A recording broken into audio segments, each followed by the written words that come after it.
নমস্কার বন্ধুরা, আমি আলপনা রান্নাঘরে আজ আমি একটা নতুন ভিডিও নিয়ে এসেছি, রান্নার ভিডিও।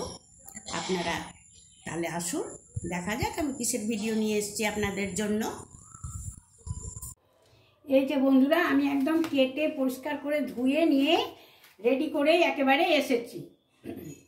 এই তো দেখে বোঝাই যাচ্ছে আমি এখানে সজনে ডাঁটা কেটে নিয়েছি, হ্যাঁ, বেগুন নিয়েছি, আলু নিয়েছি আর পটলটা ঠিক এইভাবে কেটেছি। এই যে আলু এইভাবে কেটেছি আর সজনে ডাঁটা বেগুন সব তো ঠিক বোঝা যাচ্ছে তো বন্ধুরা। আচ্ছা, এটা আমি এখন কিভাবে রান্না করছি খুব সহজ উপায়ে, সেটাই আমি ভিডিও করতে চলেছি। তাহলে বন্ধুরা সাথে থাকো, তাহলে বুঝতে পারবে যে আমি কিভাবে এটা রান্না করছি। তাহলে আসা যাক আমার রেসিপিতে। প্রথমে আমি যেটা করব, এই যে সামান্য আমি জল নিয়েছি, কড়াই বসাচ্ছি না, কড়াইতে এই সবজিগুলো ভাজবো। এই যে এই সজনে ডাঁটা,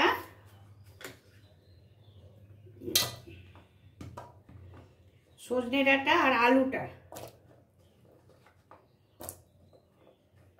তো আমি, আমার পুরনো বন্ধুরা তো জানে যে আমি আলু সবসময় একটু ভাপ দিয়ে ফেলে রান্না করি সুগারের পেশেন্টের জন্য। আচ্ছা, এটা আমি প্রথমে একটু ভাপ দিয়ে নেব এইভাবে চাপা দিয়ে। হ্যাঁ, এই যে বন্ধুরা এবারে বসিয়ে দিচ্ছি, সিম করে দিলাম, হ্যাঁ, মানে মিডিয়াম ফ্লেমে রাখলাম। এটা একটু জাস্ট ফুটে যাক। একদম ফুটে গেছে, আমি এবারে নাবিয়ে নেব। এই যে আমি জাস্ট ফোটালাম, এটা নাবিয়ে দিয়ে এই যে এখানে আমি কড়া বসিয়ে দিলাম। কড়াইটা তেতে যাবে, তারপর এতে তেল দেব। এখানে সর্ষের তেল দিলাম, দিয়ে আমি তেলের ওপরে সামান্য হলুদ ছড়িয়ে দিচ্ছি, অল্পখানি। একটু মিডিয়াম ফ্লেম করে দিলাম, এতক্ষণ হাই ছিল। হ্যাঁ, দিয়ে এখন করবো কি, পটল আর বেগুনটা ভেজে নেব।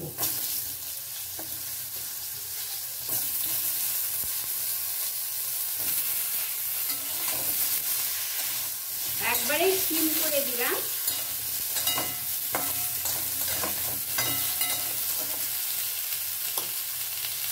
এই যে সামান্য নুন ছড়িয়ে দিলাম, তাহলে এর মধ্যে কি হবে, নুনটা ঠিকঠাক হবে। এইভাবে নাড়াচাড়া আর একটুখানি করে নেব, করে নিয়ে চাপা দিয়ে নাড়াচাড়া করবো। একটু করে চাপা দেব, চাপা খুলবো আর নাড়াচাড়া করে নেব। এই যে বন্ধুরা, চাপা খুলে খুব সুন্দর এটা ভাজা হয়ে গেছে, সেদ্ধও হয়ে গেছে, ভাজাও হয়ে গেছে। হ্যাঁ, এটা এখন আমি নাবিয়ে নেব।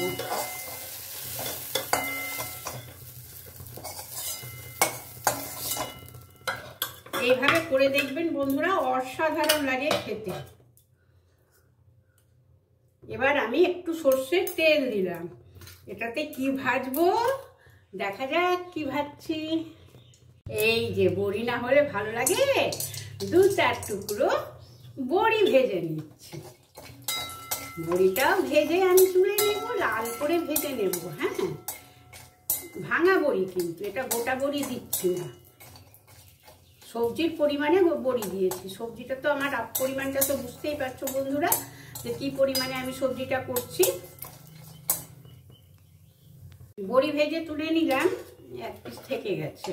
বড়ি ভেজে তুলে নিয়ে আবার আমি 1 চামচ তেল দিয়ে দিলাম। হ্যাঁ, আর এতে আবার আমি কি করছি, একটু হলুদ দিয়ে দিচ্ছি। আর সজনে আর আলুটা যে আমি একটু ভাপ দিয়ে রেখেছি, সেটা এখন আমি এর মধ্যে দিয়ে ভেজে তুলে নেব।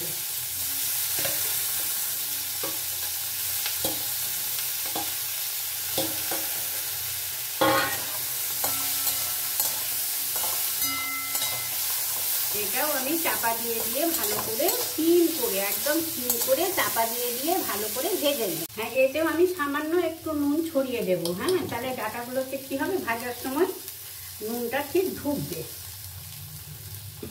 টেস্টটা ভালো হবে।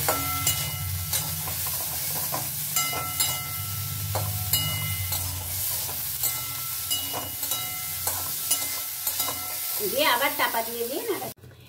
এই যে বন্ধুরা অনেকক্ষণ হয়ে গেছে ভাজা, এবারে নামিয়ে দেব।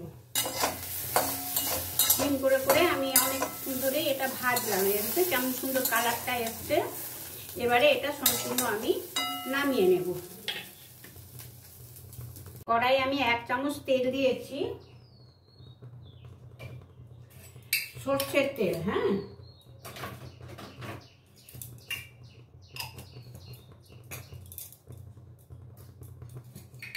আর এতে দিচ্ছি আমি এই যে ছোট চামচের এই 1 চামচ পাঁচ ফোড়ন। এটা পাঁচ ফোড়নের সেন্ট খুব ভালো লাগে। আর এই একটা কাঁচা লঙ্কা চিড় দিয়ে নিয়েছি।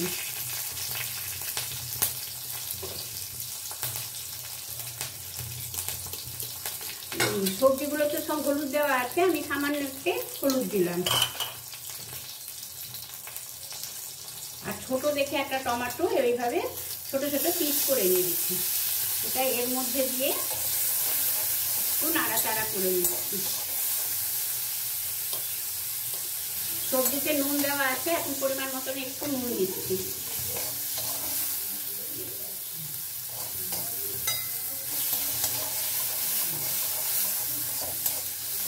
সিম করে রেখেছি একদম। আর আমার ফ্রিজে স্টোর করে রাখা হয় মশলা, জিরে আদা লঙ্কা পেস্ট, এই 1 চামচ দিচ্ছি এতে, ছোট চামচে।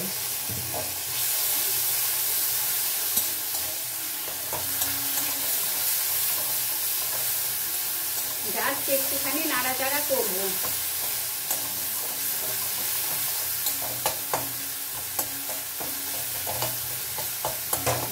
টমেটোটা এইভাবে পেস্ট হয়ে যাবে, কারণ নুন দিয়েছি একটু আর একদম কুচি করে কেটেছি। এতে সবজির টেস্টটা খুব সুন্দর বেড়ে যায়।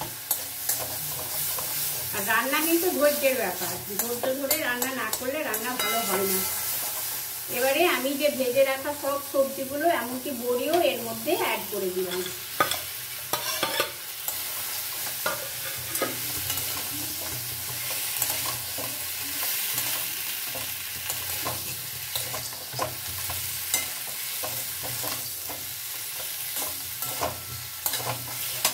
এবারে দিচ্ছি পরিমাণ মতন মিষ্টি, তো এই গুড় দিচ্ছি। হ্যাঁ, এই যে এই গুড়টুকু দিয়ে দিচ্ছি এর মধ্যে।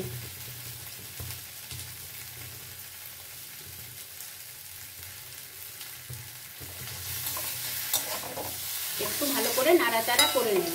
মশলা দিয়ে কষানো হয়ে গেল। হ্যাঁ, এখানে আমি 3টে কাঁচা লঙ্কা, 1 চামচ সর্ষে আর 2 চামচ পোস্ত পেস্ট করে রেখেছি।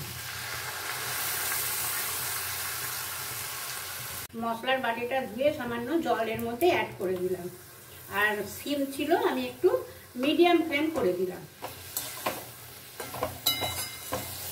আর চাপা ঢাকা দেব না, এবারে শুধু এভাবে নাড়াচাড়া করে নেব।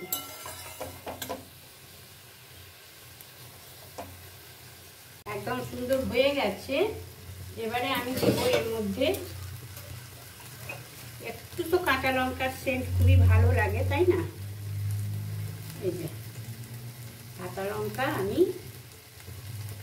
একটা কাঁচা লঙ্কা এইভাবে 4 পিস করে আমি এর মধ্যে দিয়ে দিলাম। আর কি দেব? দেবো ওপর থেকে সর্ষের তেল। সর্ষের তেলের ঝাঁজ তো বাঙালিদের প্রচণ্ড প্রিয়। এই সর্ষের তেল আমি উপর থেকে দিয়ে দিলাম। ব্যাস, কমপ্লিট হয়ে গেল। এবার আমি সার্ভ করে নেব। এই যে বন্ধুরা, একটা সার্ভিং প্লেট আমি নিয়ে নিয়েছি। এবারে আমি এটা সার্ভ করে নেব।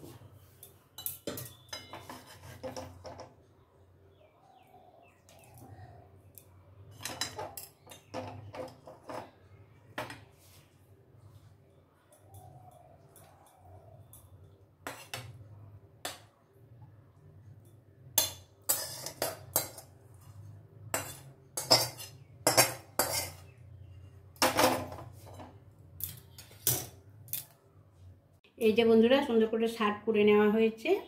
আমার এই সজনে ডাঁটার চচ্চড়ি কেমন লাগলো অবশ্যই কমেন্ট করে জানাবে বন্ধুরা। কমেন্টের আশায় রইলাম। তাহলে আজকের মতো বাই, টাটা।